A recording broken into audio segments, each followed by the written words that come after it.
وللآن إلى موضوعنا الأخير مشاهدينا، موضوعنا في علاقة بالأسرة، بالمشاكل الأسرية، بالخلافات بين الزوجين اللي قد تصل إلى حد يلجأنا فيه إلى تدخل خارجي من أهل وأقارب وحتى اختصاصيين لمحاولة إنقاذ الزواج. ولكن ما هي شروط الإصلاح الأسري الناجح؟ أسس التدخل السليمة، وكيف يمكن أن يكون شكليا وبالتالي يفضي إلى تعقيدات أكبر في مصير العلاقة؟ هذه الإشكاليات سنناقشها اليوم مع ضيفنا الدكتور خليل الزيود، المستشار الأسري والتربوي اللي ينضم إلينا مباشرة من عمان. صباح النور يا دكتور.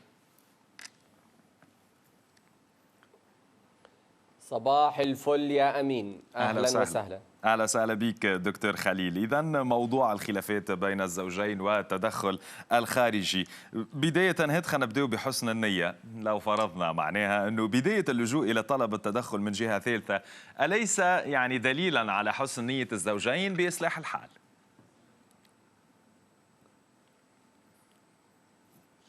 لا طبعا، لا علاقة بين حسن النية بين اللجوء إلى الإصلاح الأسري الخارجي أو أشخاص خارجيين وحسن النية، لا علاقة بينهما نهائيا، لأنه قد يلجأ أحد الزوجين أو كليهما إلى الإصلاح الأسري أو إلى المصلح الخارجي فقط يعني من باب إني بدي أحط على عين الشريك إني هيني أنا لجأت للإصلاح الأسري، أو هو يلجأ إلى الشخص الخطأ، قد يلجأ إلى أبيه لأنه يعرف أنه أبوه راح يوقف معه، أو تلجأ هي لصاحبتها لأنه صاحبتها راح توقف معها، أو هو يلجأ لأبو شريكته أبو الزوجة لأنه يعرف أنه أبو الزوجة يخاف من مفهوم الطلاق، وأبو الزوجة ذو شخصية ضعيفة وراح يوقف معه، وبالتالي يقول هاي أنا جبت أبوك حكم. فاللجوء أحد الطرفين أو أحد الشريكين أو كليهما إلى الإصلاح الأسري الخارجي ليس دليلا على حسن النية، بل قد يكون سببا، قد يكون دليلا على سوء النية. فسؤال متى وكيف وأين ومن، هذه الأسئلة كلها يجب أن نجيب عليها قبل أن نحدد ماهية الإصلاح الأسري الخارجي. طيب، هل من الممكن أن يكون تدخل الآخرين سبب لقبول الإصلاح والتراضي، يعني بسبب الإحراج والضغوط ولكن ليس عن قناعة؟ أحيانا العائلة تضغط وهذا ما يمكن أن يحرج الزوجين نوعا ما في قبول التدخل الخارجي. هو أغلب أصلا الإصلاحات الأسرية في عالمنا العربي هي شكلية، هي مكياج، يعني هي بس تظبيطات وتحسينات لظروف العبودية التي يعيشها الزوجين في هذه الأسرة، طبعا بدون قناعة أكيد، لأنه لما يكون الإصلاح بس شكليا، ومن أهم مساوئ الإصلاح أنه يمسكوا العصا من النص، ممكن نحكي في هذا الموضوع بعد شوي، ولكن نعم عدم وجود قناعات قد يكون الضغط على الموضوع، التخويف، مرات نمسك أدوات التخويف في هذا الموضوع، نصير نقولها زوجك وديري بالك تتركي بيتك وأولادك ما راح تشوفيهم، أو ينحكى له خلاص يا زلمة ما أنت صرت عايش، عيش بهالبيت زي ما هو قايم ولما يجي عزريين يأخذكم وتخلصوا من هالحياة، أو يصير ينحكى معهم عن موضوع مثلا شوفي أولادك راح يتشردوا ولو ضربك شو يعني وكسر إيدك، ما كل النسوان ينضربوا، أو يمكن الرجل نفسه خلص مش أنت تصرف عليها، مشي هالحياة يا زلمة، صحي عندها مشاكل نفسية اصبر عليها وأنت اصبري ولك الجنة، وهي ما تعرف أنه هذا النوع من الصبر طريقه جهنم وليس طريق الجنة. فكل هذه الأشياء تفضي بهم إلى علاقة ليس مردها القناعة وإنما مردها ضغوط المجتمع أو الحفاظ على شكل الأسرة أهم من مضمونها، الحفاظ على وجود صورة الزوجين والأولاد أهم من مضمون هذه العلاقة، أنها صحية وفيها مودة وفيها رحمة وفيها سكينة وفيها أنس، وقبل هذا كله فيها احترام. طيب، هذا الإصلاح الشكلي دكتور خليل متى يسبب نتائج عكسية وكيف ينعكس على العلاقة في المستقبل؟ إذا كنا معودين دائما الناس يتدخلوا بحياتنا من قبل الخطوبة، يعني لما كان فردا بني آدم، لما كانت إنسان أعزب ما زال، هو كان يخلي كل الناس تتدخل بحياته، ما عنده رأي ولا عنده قرار، هو يملك لسان يردد ما عقول الآخرين وأفكار الآخرين، فهو عاش عند بيت أبوه، عند أمه، عند إخوانه، عند خواته، يعني هم رافعين شعار لا نريك إلا ما نرى تماما ضمن توجهاتهم وتربيتهم، وهي نفس الإشي، راسها يشتغل سوفت وير أو نظام التشغيل لديها يشتغل ضمن ما بدها صاحباتها أو أمها أو أبوها، فدخلت على الخطوبة أصلا محكومة بتلك العادات والتقاليد أو تلك الأفكار أو تلك الرؤى أو تلك الفهوم لبعض النصوص الدينية بشكل خاطئ. طيب، لو نريد الحديث عن إصلاح أسري ناجح، ما هي شروط هذا الإصلاح وكيف يمكن يعني كيف يتم التدخل بين الزوجين؟ أول شيء الإرادة، أن يريدا الإصلاح. التعبير القرآني في منتهى الدقة: إن يريدا إصلاحا يوفق الله بينهما. والإرادة مرتبطة بالشريكين وليست مرتبطة بالمصلحين، ما لهم علاقة المصلحين إلا توجيه الحوار ومحاولة المعالجة الحقيقية للمشكلة. فالأولى إرادة، والإرادة تكون عند كلا الزوجين وليس أحد دون الآخر. هذه القضية الأولى. القضية الثانية إن نعالج المشكلة ونحددها. من أكبر مشكلات يا أمين الإصلاح الأسري أن المصلح الأسري أو الذي يريد أن يصلح الأسرة يركز كثيرا على فكرة أن نمسك العصا من النص، إن كنتوا اثنين غلطانين، لا أنتوا اثنين عليكم حق. هذا الكلام تخبيص كله، ما في إشي اسمه أنتوا اثنين غلطانين. ممكن نحمل أحد كليهما المشكلة، لكن يجب أن نحدد مين الغلطان، والغلطان نتفق معه ليش أخطأت، وإن كان الخطأ قديم وكرر لماذا كررت الخطأ، وإذا كنت اتفقت أنك أنت ما راح تعيد الخطأ ليش أعدته. طبعا سواء كان الزوج أو الزوجة، أنا أتحدث هنا بكلا الضميرين.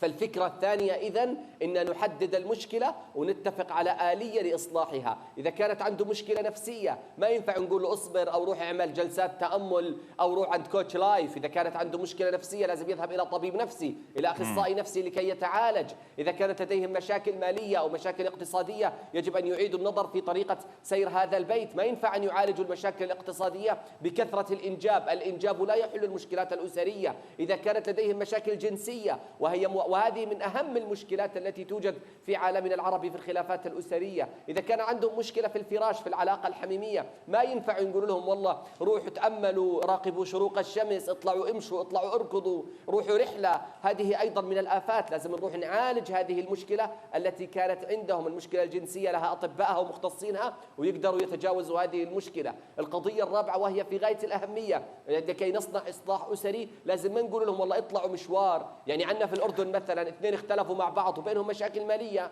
أو مشاكل جنسية أو بينهم مشاكل نفسية، ينقول لهم والله خذوا يلا حطوا الأولاد عند حماتك ولا عند حماتك وروحوا انزلوا لكم أسبوع على العقبة ولا روحوا على البحر الميت انبسطوا. حيذبحوا بعض بالطريق. إذا النزهة أو الطشة أو الروحة تكون مكافأة لعلاقة اصطلحت، يعني لأنه إحنا تصالحنا وصارت علاقتنا كويسة بعد فترة نكافئ أنفسنا بالذهاب إلى تلك الرحلة أو المشوار. التنزه لن يحل مشكلات أسرية، هذه طبطبة. أيضا القضية الرابعة أو الخامسة أن لا نعالج المشكلات الأسرية بالطبطبة ولا نعالجها بالكلام العاطفي، ولا يمك أسرة ومع الأيام تنحل المشكلة وأنت الكبيرة وأنت اللي تفهمي وأنت الواعية. هذا غلط. لازم لا نشوف مين الغلطان ونحط إصبعنا على الغلط ونتجاوز تلك المقولات اللي تقول والله البيت الممتاز يا أمين من المرأة الممتازة. كلام تخبيص. البيت الممتاز منهم اثنين الممتازين، الكلام الرائع منهم اثنين الرائعين. قد تكون المشكلة الأسرية في سوء تربية الأبناء، هو يعطيها كل الوقت عشان تربي أولاده ومشغول في لقمة العيش، ونقول له يعطيك العافية ونقبل يده ورأسه على ذلك، بس احنا نجي نطلب منه ونحكي له أيضا أولادك لهم حق عليك وهي لها حق أنها تتنفس ويكون عندها وقتها الخاص خلال الأسبوع عشان ترتاح فيه. أو تكون هي رامية أولادها عند حماتها ولا عند صاحباتها ولا جارتها ورايحة على حل شعرها، أو كانت تشتغل. شغلك وعملك وحياتك إذا كان على مسؤولية البيت فليس عملك أولوية، البيت أولوية، ولكن بالاتفاق ما بين الزوجين في كيفية إدارة هذه الأسرة. وبالفعل الأمثلة اللي ذكرتها هي من أكثر الأمثلة اللي نسمعها يوميا في حياتنا، خاصة فيما يتعلق بمشاكل بين الزوجين. طيب سأعطيك مثال دكتور خليل. أحد الزوجين أحيانا قد يملك كاريزما رائعة وقدرة على إبهار الآخرين وكسب تعاطفهم على حساب الشريك، وقد يكون هو صاحب الذنب الأكبر في إفشال العلاقة، ولكن ديما بسبب هالسحر والحنكة الاجتماعية والكاريزما اللي عنده يستطيع أن يقلب الطرف الثالث المتدخل لإصلاح العلاقة ويقنعه بأنه هو المظلوم والبريء. كيف يؤثر هذا على الطرف الآخر في العلاقة بشكل مباشر وعلى المدى البعيد؟ سؤال يا أمين، مين حط هذا السؤال من هذا بالتشاور مع منتجة الحلقة سحر اليوم.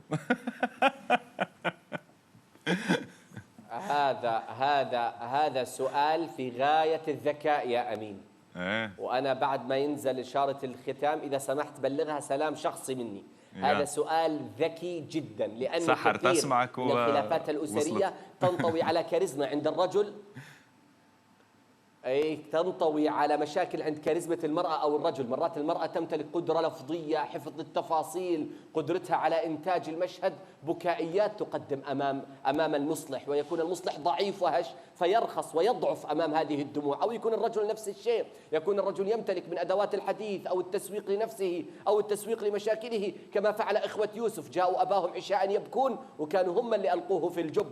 فأحسنتم في هذا السؤال. الإجابة عليه كالآتي: شوف حديث الرسول صلى الله عليه وسلم يقول في الحديث، وأنا أقول هذا من أعظم الأحاديث في فك الاشتباك في قضايا الخلافات الأسرية، لما قال لأصحابه قال: لا يأتني أحدكما ألحن بحجته من صاحبه. يعني لا يجيني واحد منكم شاطر في الحكي ويكون الحق عليه، إن اقتطعت له شيئا فقد اقتطعت له أمرا من نار جهنم. دير بالك تجيني شاطر وهو النبي العظيم يقول لك لا تجيني تحكي لي كلام حلو ومرتب ومدوزن وأنا أروح أوافق لك ومع أنك أنت تكون ظالم. فدير بالك أنا أعطيتك حق مش إلك، وشوف التعبير. وبالتالي هذا كلام صحيح، لكن هنا المعول على أمرين.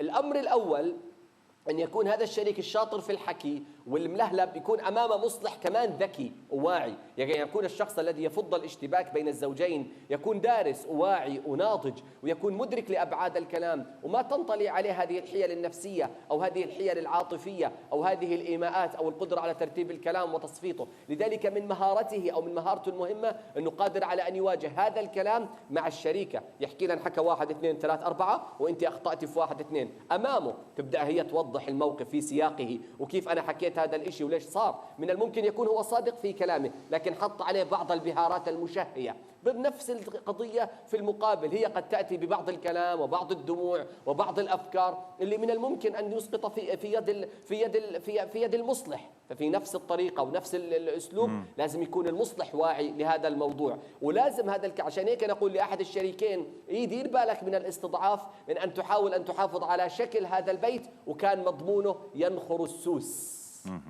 دكتور خليل، يعني متى يمكن أنه يتأكد الطرفين وأنه هذه العلاقة باءت بالفشل الذريع ولا يمكن أن تستمر مرة أخرى على الرغم من كل ما يمكن سعوا إليه الطرفين، حتى ولو كانت النية صافية وسعوا الطرفين وكانت عندهم الإرادة لإصلاح العلاقة، ولكن مع الأسف يعني باءت بالفشل؟ ما يمكن الأشياء اللي تأكد للطرفين وأنه هذه العلاقة لا يمكن لها أن تستمر؟ ما في قانون يا أمين، يعني ما عندنا قانون أو جملة أستطيع أقولها قل نعم هذه علامة لازم اثنين خلاص تفترقوا، لأنه كل حالة وكل عيلة وكل بيت وكل أسرة يعني تعرف لها خصوصياتها. لما يكونوا متزوجين لهم 20 سنة وعندهم مجموعة من الأطفال، كلمة التفريق هنا ليست سهلة، تحتاج إلى كثير من التفاصيل. لما يكونوا خاطبين وتصير بينهم مشكلة كبيرة لازم نفهم إلى ماذا، يعني من وين جايتنا هذه المشكلة الكبيرة حدثت في الخطوبة، إذا صارت في سنة أولى زواج، إذا صارت أثناء الحمل، إذا صارت اثنين كل واحد في دولة معينة وكان في مسافة جغرافية بينهما. فكل حالة تدرس وحدها وكل حالة تدرس على حدة، ونحاول ندخل في تفاصيلها ونحاول نبني. مرات العلاقة تكون رائعة وعظيمة وتستمر، لكن للأسف مجموعة من شياطين الإنس اللي يكونوا ينفخوا على الموضوع ويهووا على الموضوع ويهفوا على الموضوع هم الذين يجعلوا هذه الحياة مستحيلة. وأنا أظن أن من أسوأ حالات الخلافات الأسرية التي تتفاقم هي فكرة المقارنات. قديش أنت قادر تجفف المقارنات بينك وبين الآخرين، وقديش هذا المصلح قادر يوضح لكم هذه المشكلات، فيكون عندكم القدرة أن تشبوا على الطوق وتقفوا على قدم وأرض صلدة. طيب دكتور خليل، هل قد تكون هناك بعض المؤشرات ما قبل الزواج يعني قد تجعل الطرفين يعني تكون هناك بيناتهم مشاورات انه هل ستنجح هذه العلاقه ام ستفشل قبل الوصول حتى الى الزواج وقبل حتى الوصول الى مشاكل نبحث فيها عن اصلاح؟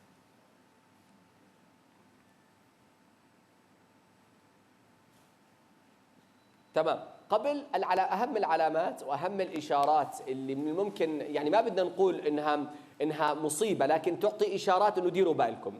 أول وحدة موضوع المقاطعة في الزمن يا أمين. يكونوا اثنين خاطبين، ومن الطبيعي جدا اثنين خاطبين، إذا اثنين حجم الاشتياق والرغبة بينهما تكون عارمة، فحجم التواصل يكون عالي، سواء كان من خلال وسائل التواصل أو اللقاء الفعلي المباشر على أرض الواقع الوجاهي. وبالتالي لما يكون في مقاطعة، لما يقعد أسبوع ما يبعث لها إشي، لما يكون يكتفي بس بالرسائل ولا يتصل ولا يزور، أي سبب من هذه الأسباب إذا ما كان فعلا له مسبب. ولكن أنا أرى أنه لا، كثرة الاتصالات، كثرة التواصل هذا مهم. إذا جف هذا التواصل وجفت الاتصالات يكون هذه مشكلة. الأمر الثاني تزيين الصورة. لما دائما بحاول نبين للشريك انه احنا احسن ناس وقادرة وانا جاهزة ولا يهمك وانا مستعد اوديكي واسفرك واجيبك واطلعك وانزلك، هذه علامة ثانية. العلامة الثالثة وهي مهمة جدا، الانتباه الى مسألة البخل والحرص، هل هو بخيل ولا حريص؟ كل هذه الاشياء وغيرها الكثير يجب ان تناقش بالامثلة. يعني ما ينفع نأجلها لبعد الزواج، وما ينفع نقول يمكن ما قصده يمكن قصده، لا، نحطها على الطاولة. انت عملت هيك ليش؟ لما واحد يزور خطيبته مثلا وتخاطبين لهم 3 شهور وما جاب ولا هدية، نحن لا نقول افسخوا الخطوبة ولا نقول اتركوا بعض، نقول ليش؟ نسأله ليه انت ما قد يكون ما تعود، قد يكون شاب سكن لحاله فترة طويلة دراسة وعمل ولم يعتد أن يهتم بالآخرين وكان يهتم بذاته، فهو لم يعتد أن يمد يد العون أو المساعدة أو الرفق أو الحياة إلى الشريك، فنصير نسأله ليش وشو عملت. أو واحدة تكون وحيدة أبوها وأمها واعتادت على أن يقدم لها كل شيء ولا تقدم شيء، فنبدي من هون نبني عادات جديدة ونبني سلوكيات جديدة عند هذين الشريكين من شخص متخصص واع مدرك. شكرا ليك دكتور خليل زيود، المستشار الأسري والتربوي، حدثنا مباشرة من عمان. شكرا على كل هذه الإجابات. شكرا لك.